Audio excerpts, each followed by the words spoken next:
It's the battle we've all been waiting for. Hey guys, today we're seeing Jason versus Percy. And by the way, this is my opinion. Usually, I just take my favorite and put him at the number one spot, but this time I'm trying to prove it with facts. I guess we were all disappointed when we saw that they did not use their full power in their fight against each other in the Mark of Athena. But now we shall see what would happen if they actually had a fight and wanted to show their full powers. Now this is just going to I'm just going to talk about the Percy Jackson series and the Heroes of Olympus series, so nothing else in there. Now first we will be talking about their physical attributes. Now we will be talking about their powers. Percy is very good with water since his father's Poseidon.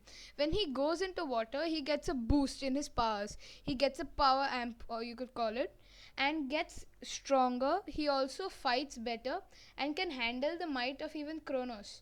He also used water to defeat Ares, the god of war, which is a big deal since he's a god. Now, the next thing is Jason.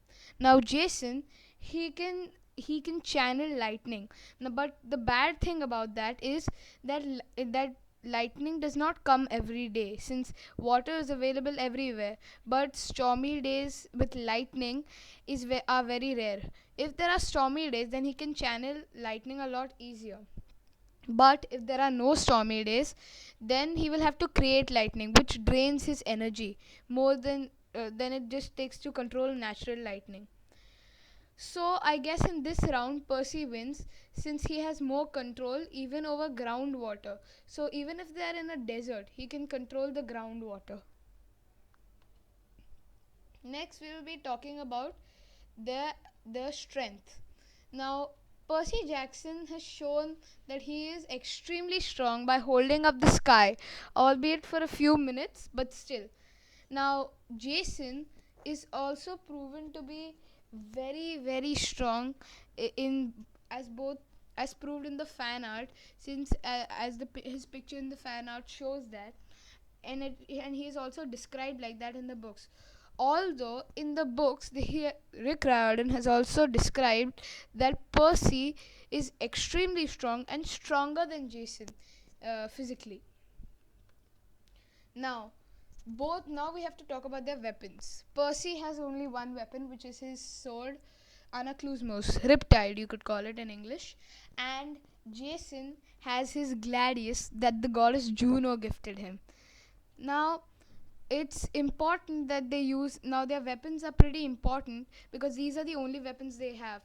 Now I guess Jason is pretty good at sword fighting. He has excellent sword fighting skills, but Percy is the best sword fighter that Camp Half-Blood has had in 300 years, which is quite a long margin. I feel Jason as well as Nico D'Angelo are just a bit less than Percy in sword fighting. So in this round, Percy wins again. Next, I shall be testing their intelligence and their mental strength. Now, intelligence, or I could say how rational they are. Jason is more rational than Percy because he thinks about things more than Percy, who just goes by his gut feeling. And now, I'm not saying that Percy is stupid. I'm just saying that Percy doesn't think through things much. Unlike Jason, who thinks through things before doing anything. Now, mental strength. Percy has done what was called the impossible, dipping into the river Styx and coming out alive. As I said in the last video, that's an incredible feat, and it requires not only physical strength but willpower, because he needs to understand that he has to get out of there and save himself.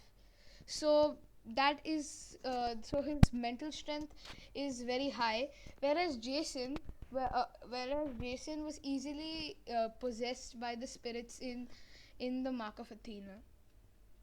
Next are the supporters.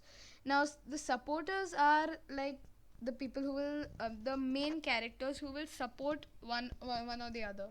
Now for Jason, I feel that Piper McLean here would support him, obviously, and Leo Valdez, his best friend. Now he has a huge lead up. He has a huge lead up with that, because Piper can fight and has her charm speaking ability, which I also said was very rare with children of Aphrodite, but also it was a very helpful power.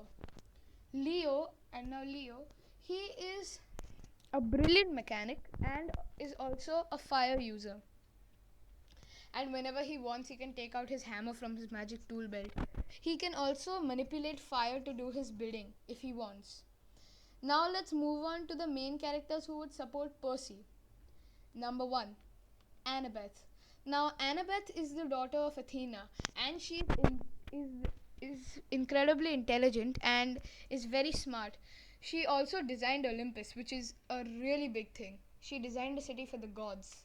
So she was very good in helping Percy, and she also fights with a knife, which proves her agility, since all knife users should be the fastest. Next is Nicoliangelo. Now, Nicoliangelo is is different. He is a child of Hades, and is a child of one of the big three.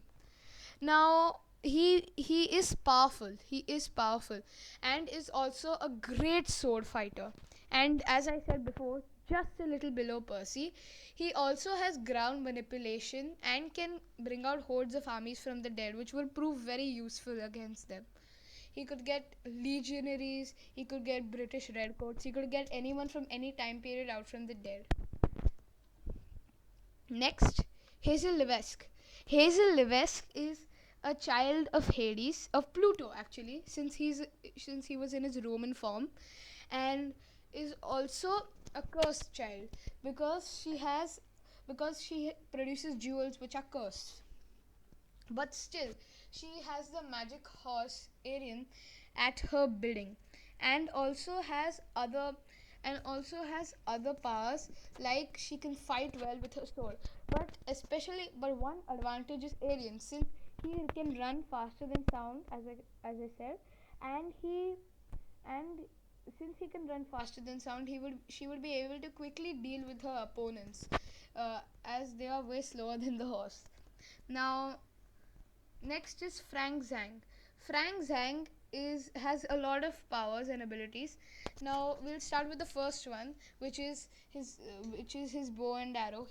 His mark is excellent, since he can fight with the bow and arrow excellently, and also has a spear.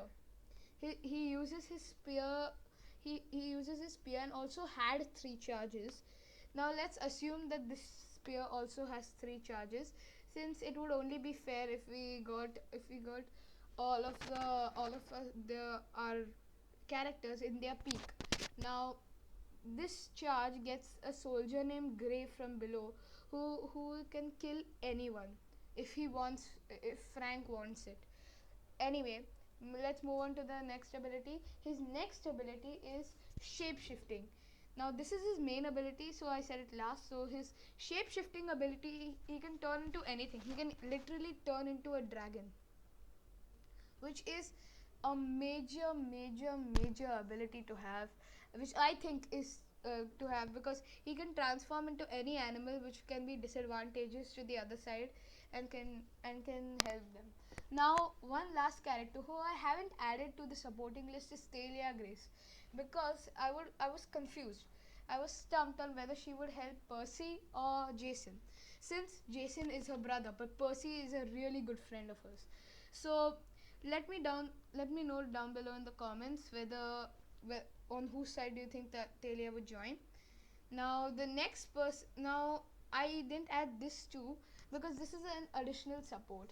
The additional support is their rides. Now Blackjack is Percy's Pegasus, who if he will call at any point in time, will come to his aid. And now and the next horse is Tempest, the storm spirit who Jason controls. And if Jason calls him in the air or whistles, then Blackjack would come to him. So, but I feel that since Tempest is a free spirit, he would not always have time for Jason, and could go at any time he wanted. Whereas Blackjack would always come to Percy ever since he freed him from Luke's yacht. So I guess Percy would also win in the supported help and in the support of it, since he has more people on his side and more powerful people, and also with the additional support, which is Blackjack and Tempest. So thank you guys. Remember to like on this video and subscribe too. Thank you.